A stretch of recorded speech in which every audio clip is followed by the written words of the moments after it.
everybody, welcome to Caketastic Cakes. It's Jen, and today I'm not going to be making a cake. I'm going to show you how to make some white bread.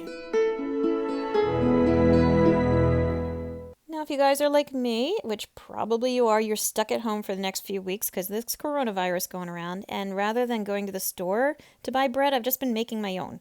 So here's the recipe I got. It's just from my cookbook. It is 3.5 cups of flour into your bowl there. 3 tablespoons of sugar, 2 tablespoons of shortening, as you see. I added a teaspoon of salt. It was supposed to be a tablespoon. I read it wrong. And then I'm going to do 4.5 teaspoons of my bread machine yeast. Mix it all together when you get it all measured out. Now, I like my bread machine yeast because you don't have to proof it first. You don't have to put it in the hot water and mix it and let it bubble and rise. You just throw it in and it's great. Once you mix your dry stuff up, you're going to add 2 and a 1/4 cup of very warm water. So that's why I stuck my finger in it. If it's hot enough that it's like, ooh, that's really hot, then you're good. You don't want to burn yourself. That's too hot, but you don't want it just like, my hot water heater is not that hot, so I have to warm it for like a minute. So once you get it all mixed up, as you saw, scrape the bowl, and then you're going to add the rest of the flour, 1 cup at a time, until you add an extra 3.5 cups, so 7 total. Now take your dough on your floured surface and start kneading for 10 minutes. You got to do 10 minutes. Okay, after 10 minutes, roll your ball around in a greased bowl so you get the grease all over it. Isn't that lovely there? Cover it up with some plastic wrap, nice and loose, because it's going to rise. You got to give it room to move if it presses against the top. And put it someplace warm for an hour. I stuck it on top of my stove, as you see there, and turned the oven on to like 200 just so it was barely warm. It works perfectly. It is great. And while that is rising, go ahead and grease 2 loaf pans.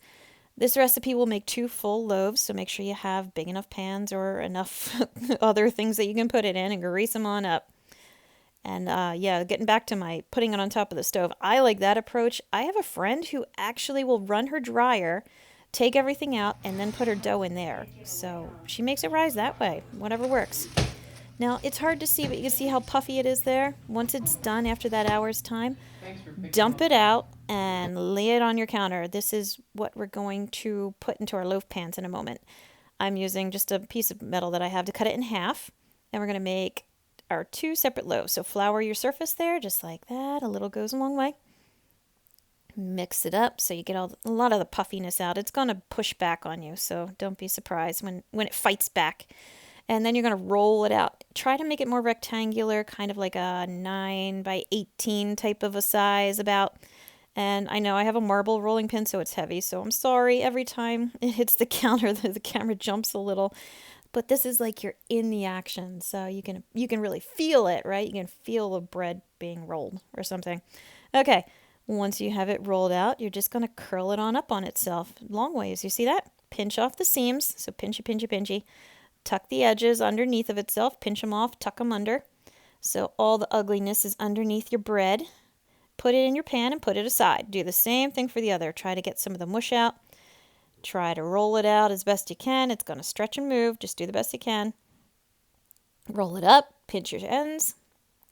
Squeeze your ends off, tuck them under. Make your nice little dough log. Stick it on in there. Now we got one more step here. Okay, I'm taking some melted butter. I melted about a half a stick, and I'm just brushing it over the bread. It helps keep it from drying out, just like before. And it's butter, so really, bread and butter, you can't go wrong by adding butter to it. Once you get it all buttered up, cover it again loosely with some saran wrap. Put it back on your nice warm toasty oven or wherever you got it to just sit on top, just like that, for another half hour. So it rises twice before you bake it. Now, when it's ready to go, move your oven rack down from the center. I just move it 1 down from center. You see how puffy they are? They really rise nicely. Stick them in the oven at 425 degrees for half an hour, 25 minutes, half an hour. And that's it. Take them out, dump them out right away. They do not sit in the pan like you would leave a cake or cookies or something for a few minutes. Take them right out. And this is optional. I am brushing them again with the rest of my melted butter because, again, it's butter, so why not? It's delicious.